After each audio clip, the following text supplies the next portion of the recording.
governor had to write the playbook and it was about balance. I think one of the key issues that governors did very well is you had to earn public trust in the crisis early on. And you do that with transparency and with communication. And when you do that and you earn that public trust, as we're coming out of it, they trust you to make the right decisions coming out. Well, I didn't notice any of you writing any books in the middle of all this, talking about how great leaders you were. We're making $5 million, just saying. By the way, they want me out of New York, so just so you know. But but this matters, though.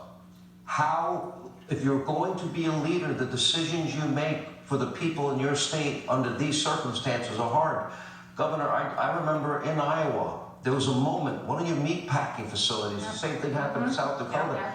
And I watched how you handled that, and it was spectacular, to be very honest, because you guys went right in. It was like a full court press and surrounded the area. And tell us about it. Well, first of all, my farmers and producers produce over 10% of the nation's food supply, so it was imperative that we kept our food processing plants open and we kept our grocery stores full and meat on the table for families all across this country. And so we were able to go in and do surveillance testing. We were able to access a large number of tests so that we could not only keep the processing plants open, but we could ensure the employees that they were working in a safe environment. Not only did we provide the PPE, but we were able to test those that were positive, were quarantined, and we were able to keep our processing plants up and going. And not back up hog production for our producers. And we were looking at some horrific numbers because the processing plants were being impacted for COVID. And so we hit it head on.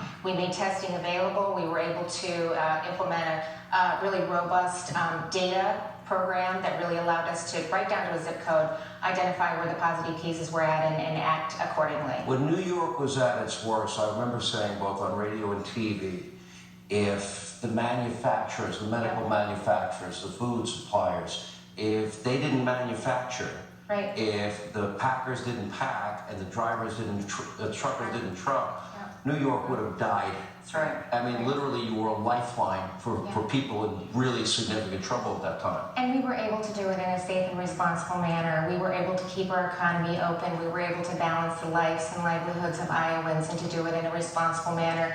And all of us were able to do that, and I think we're reaping the benefits of that today because we're coming back stronger than ever from the pandemic, and we have a lot of opportunities in the state.